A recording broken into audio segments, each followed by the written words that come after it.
내가 죽을 힘을 다해 돌아왔어요. 지붕에서 떨어지고 총소리가 울리는 와중에도 살아서 도착했어요. 왜일까요? 그 사람이 차에서 기다리고 있었거든요. 이건 단순한 사랑 이야기가 아닙니다. 이건 국경을 무너뜨린 운명의 힘이 만든 기적 같은 두 사람의 실화입니다. 지금부터 당신이 들을 이야기는 영화보다 극적이고 드라마보다 감동적이며 당신이 절대 예상하지 못한 반전으로 가득 찼습니다. 안녕하세요. 저는 평양에서 태어났습니다. 제 이름은 수진이고 12살 때부터 국가가 정한 삶의 궤도 위에서만 살아야 했어요. 아침에 눈을 뜨면 국가가 정한 일과표가 있었고 밤에 눈을 감기 전까지 충성심을 다해야 했습니다. 그런데 어느 날 저는 그 정해진 궤도에서 영원히 벗어나는 선택을 하게 됩니다. 그리고 그 선택의 이유는 단 한 사람이었어요. 사랑이라는 이름의 그 사람. 지금부터 제 이야기를 들어보세요. 저는 동남아시아의 한 음식점에서 일하고 있었습니다. 22살 먹던 해였어요. 국가에서 해외 파견을 보낸 거였고 저는 그 일을 영예로운 것이라고 생각했어요. 동료들은 저를 부러워했고 저는 충성심으로 가득 찬 마음으로 매일 일했습니다. 식당 문이 열리는 그 순간부터 닫히는 그 순간까지 저는 최선을 다했어요. 그런데 문제는 단골 손님이 생긴 겁니다. 처음엔 평범했어요. 손님 중 한 분이 자주 오셨던 거죠. 근데 어느 날부터 그 사람이 제 이름을 정하고 오신 거예요. 예약판에 저랑 그분의 이름이 나란히 붙어 있었습니다. 제가 물어봤더니 자신이 요청했다고 하셨어요. 처음엔 뭐라 생각 안 했어요. 단순히 친절한 손님이라고 생각했죠. 근데 그분의 손이 떨리고 있었어요. 그리고 갑자기 어릴 때 이야기를 하셨습니다.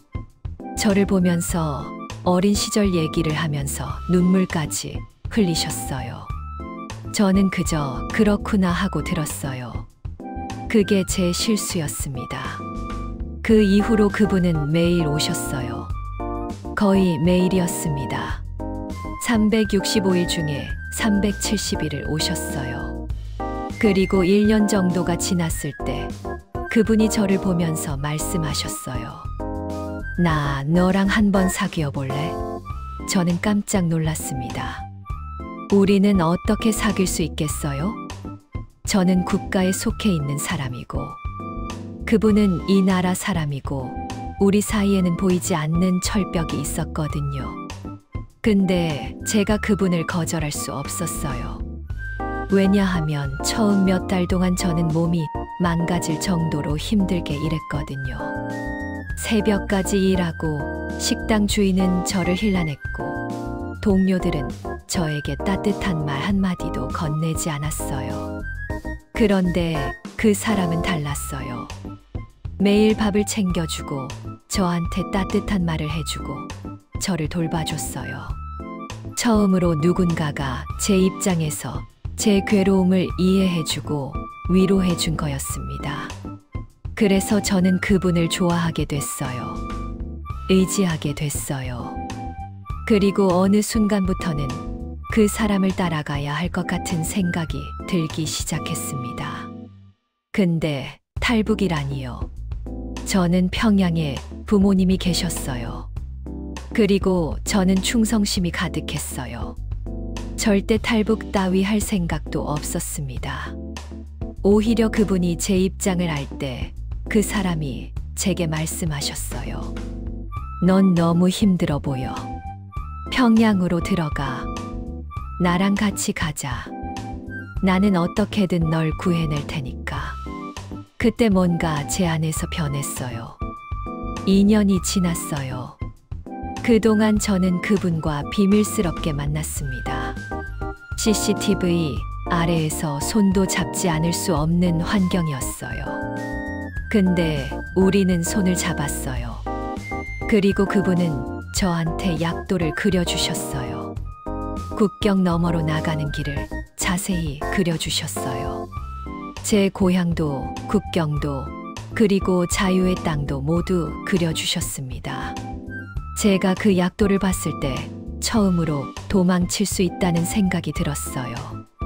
불가능해 보였던 탈출이 갑자기 가능해 보였습니다. 그분은 저한테 약속했어요. 당신이 평양으로 들어가면 반드시 나올 때 구해내겠다고. 그 약속이 저한테는 희망의 빛이었어요. 그래서 사장님을 찾아갔어요. 평양으로 가고 싶습니다. 휴가를 내주세요. 사장님은 의아해 하셨어요. 제가 가장 열심히 일하는 직원인데 왜 평양으로 가겠냐고. 하지만 저는 마음이 정해져 있었습니다. 20만 원을 가지고 평양으로 들어가기로 결심했어요. 평양에 도착했을 때 제가 느낀 건 극한의 절망이었어요. 2년 반 만에 돌아온 제 고향은 너무나 어두웠습니다. 전기는 없고 물도 없었어요. 샤워도 할 수 없었고 생활 수준이 상상 이상으로 열악했어요. 부모님을 만났을 때 저는 그 돈을 드렸어요. 30만 원. 부모님이 가장 행복해 하셨습니다. 저를 민족의 영웅이라고 불러주셨어요. 그런데 저는 부모님한테 진실을 말할 수 없었어요. 왜냐하면 제 눈빛을 보고 부모님이 알아차렸거든요.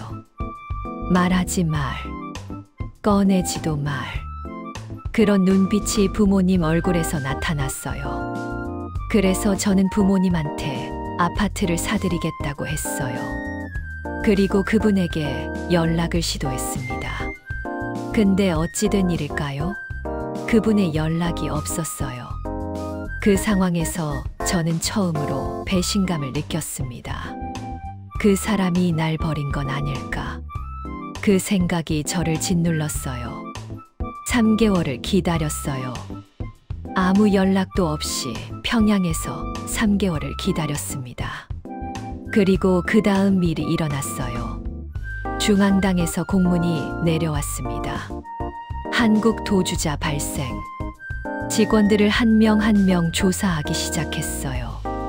그리고 제가 의심받았어요. 왜냐하면 저는 그분과 자주 만났던 사람이었거든요. 조사관들이 저를 불러 정신 사나운 신문을 했습니다. 근데 제가 탈북했다는 증거가 없었어요. 왜냐하면 저는 평양에 있었으니까요. 제가 남은 거였어요.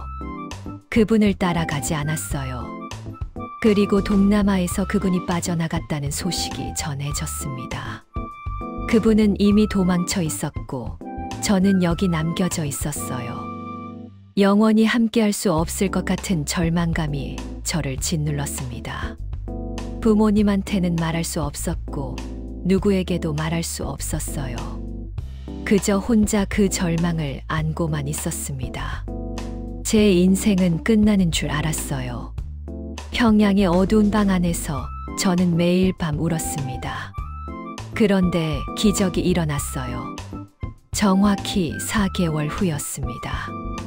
누군가가 제 이름을 부르며 문을 두드렸어요. 아, 그분이 아니었어요. 그분의 형이었어요.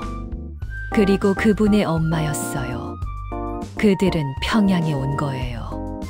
그리고 저를 보면서 엄마는 제 손을 잡고 눈물을 흘리셨어요. 우리 아들이 너를 무척 사랑한다더구나. 우리가 너를 데려가겠다.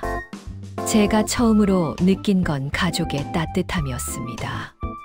국가만 있었던 제 삶에서 처음으로 누군가가 저를 딸처럼 안아주셨어요. 그리고 그 엄마는 저한테 팔찌를 채워주셨어요. 손목에 팔찌를 채워주면서 말씀하셨어요. 우리 꼭 만나자.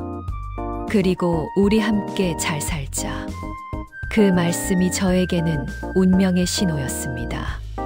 저는 탈북을 최종적으로 결심했어요. 어떻게든 그 사람을 따라가겠다고.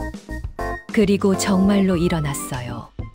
조장이라는 사람이 있었는데 그 사람이 우연히 저를 데리고 나갔어요. 사장이 평양에 가니까 뭐라도 사다 달라고 돈을 많이 줬고 조장은 그걸 당연히 여겼어요. 그리고 그날 아침 저는 나가게 된 거예요. 나가는 순간 그분이 옆에서 기다리고 있었어요. 지붕에서 떨어지고 사람들에게 쫓기고 총소리가 울렸어요. 근데 그분이 저를 잡았어요. 손을 꼭 잡고 차에 태웠습니다.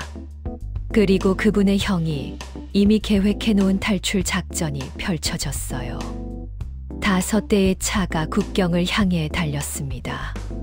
앞에 2대는 길을 열어주고 뒤에 2대는 뒤를 살피고 우리 차는 정중앙에 있었어요. 국경까지 10분 남겨두고 경찰 검문이 나타났어요. 그분의 형이 전화를 받더니 경찰이 있다고 말했습니다. 우리는 국경 10분 앞에서 숨었어요. 4일 동안 숨어 있었습니다. 그동안 그분의 형은 노트북을 가지고 우리 위치를 인공위성으로 확인하면서 지인들의 도움을 청했어요.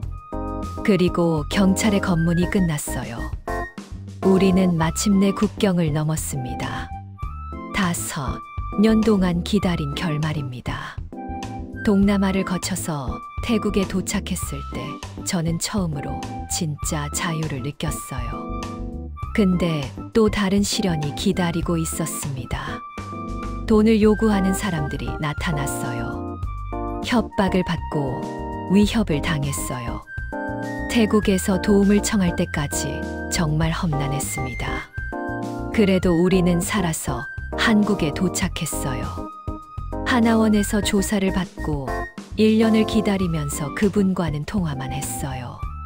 한 달에 30통씩요. 목소리로만 만났어요. 그리고 그분을 처음 봤을 때는 어디가 나라 모르겠는 느낌이 들었어요.